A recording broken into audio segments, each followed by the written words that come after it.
This is part 3 of my University Diaries, where I am going to show you what I did during my Art Uni years. Let's go! Hello, my friend, how are you? You look very nice today. Today I'm going to show you how I embraced the new interest of working on paper. After all the painting and all the 3D making, I decided that I wanted to create more bigger pieces. To understand more how I wanted to continue my artistic interest, I decided to use a medium that would be cheaper than canvas, because when you are creating something new and you don't know where it's going to go, then it's better as a student on the cheaper side, you know. So I went to the shop and took one thing, a giant roll of paper that would allow me to experiment in bigger ways that canvas never gave me. Working on bigger spaces actually reflects way better what I want to do with my project. So I was very glad that I did that decision, even though it was a little bit impractical because, you know, it's a giant piece of paper that could rip at any moment. So you need to be very careful while managing that. But after painting and after 3D printing, I wanted to focus more on a 2D aspect again. Watercolors were my main color mediums for this one because it was very fitting on the fact that I perceive the dream realm as very flowy. And if this is your first video that you're watching of mine, I work with dream and oniric stories. So I see it like water flowing, like as a little river that flows and goes somewhere that you don't expect. So this is what I think that dreams can be compared to, the watery magic. Those colors were actually the base of the work itself, where then I would put illustration about some frames of dreams that I did or my friends did. Dance intermission because you need to stretch if you stay drawing for too long. Back to work.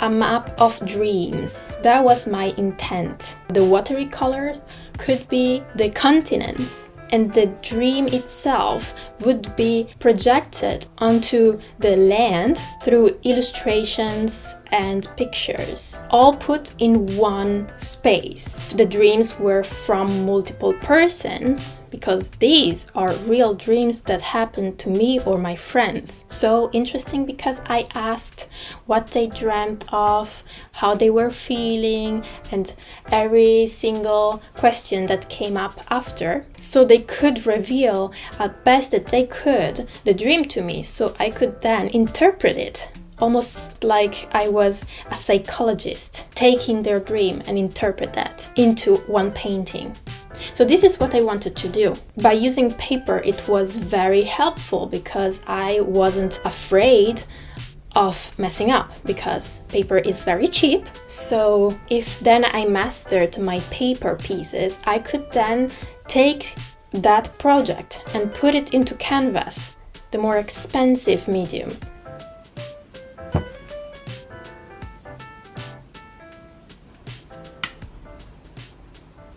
Today is apples. But yeah, after I put the land of the map with the watercolors, it was the time of the illustration, and that was the fun part.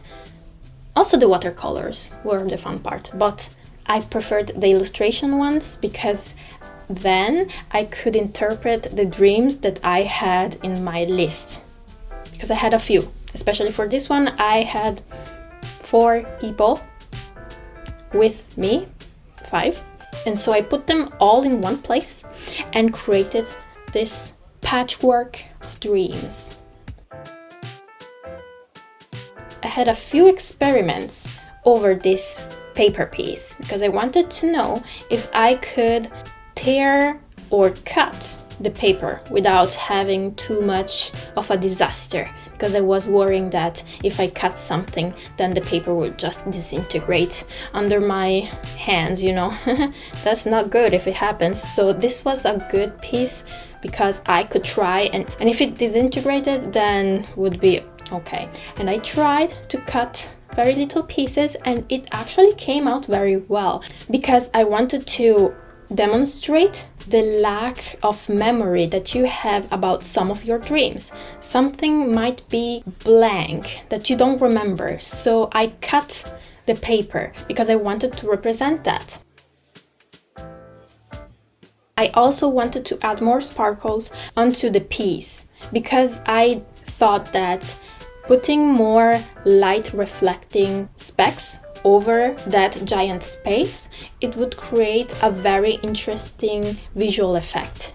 And it kind of did, because when the light came very in the good spot, everything would shine very much, and that was the effect that I wanted.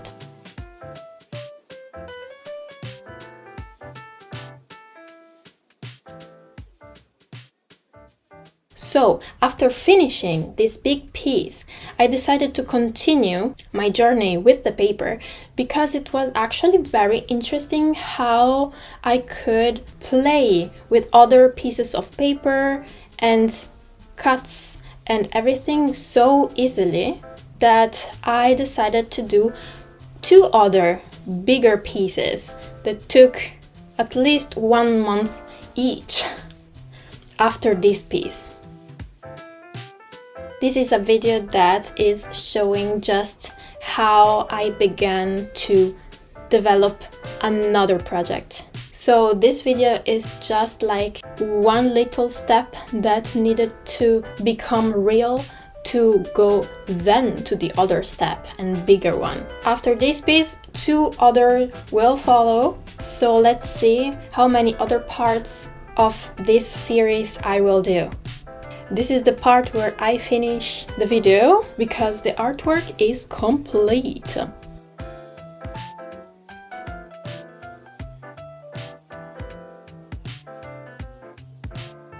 I really hope that you are enjoying this little vlog that I had filmed during my last year, and I hope to see you in the next one.